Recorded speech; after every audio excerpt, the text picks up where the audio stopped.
বন্ধুরা, আজকে আমি একটা ছোট্ট ভিডিও দেব জিরের গুঁড়ো। জিরের গুঁড়ো আমাদের প্রত্যেক দিনেই ব্যবহার হয়, কিন্তু বাটা ঝামেলা থাকে, মিক্সিতে অল্প গুঁড়ো করা যায় না, অল্প বাটা করা যায় না। সেই জন্য যদি এটা একেবারে করে রাখা যায় তাহলে পরে সারা মাস আর কষ্ট হয় না। এই এক প্যাকেট জিরের গুঁড়ো 200 গ্রাম আমি একটুখানি চেলে নিই।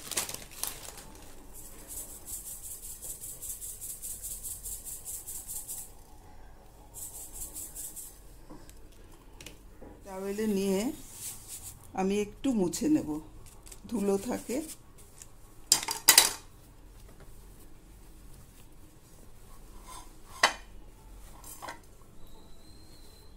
প্রত্যেক মাসেই আমি এটা বানিয়ে রাখি, জিরে আর ধনে।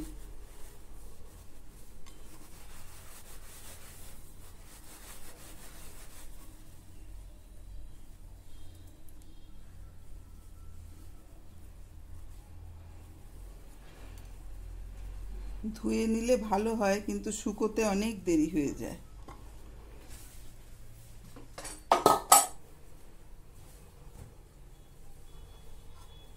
গ্যাসটা জ্বালিয়ে দিয়েছি। এবার এই জিরেগুলো এর মধ্যে দিয়ে একটুখানি আমি গরম করে নেব, খুব বেশি না, ভাজা হবে না, একটু গরম হবে শুধু।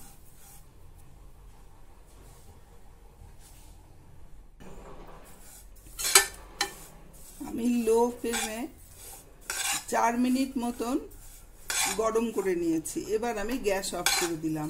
এই প্যানের মধ্যেই নাড়াচাড়া করতে থাকবো।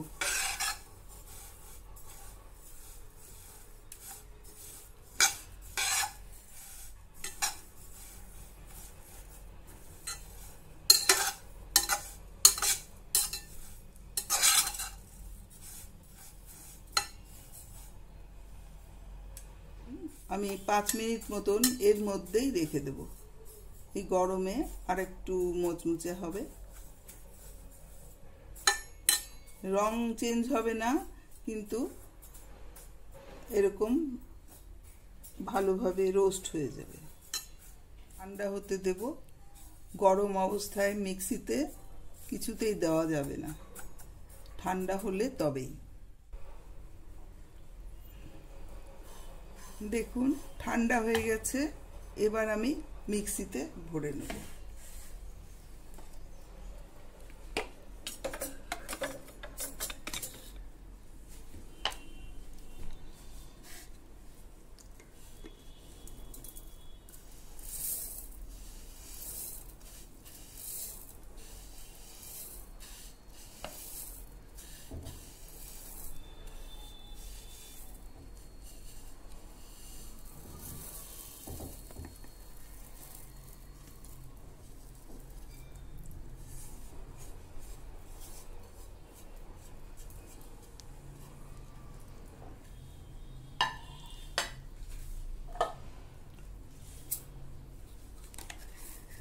মিক্সিতে অল্প করে চালিয়ে আবার বন্ধ করে দেবো, অল্প করে চালিয়ে বন্ধ করে দেবো। এইভাবে করলে গুঁড়োটা খুব ভালো হবে।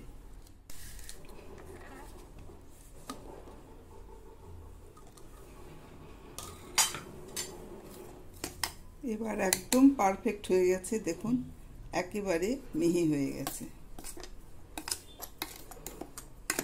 এই গরম অবস্থায় আমি ভরবো না বোতলে।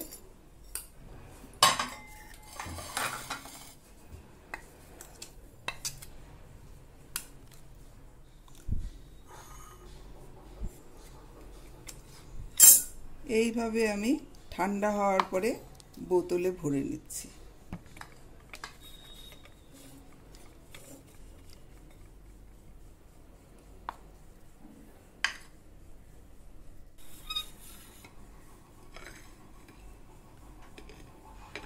দেখুন এই দুটো বোতল ভরে গেছে।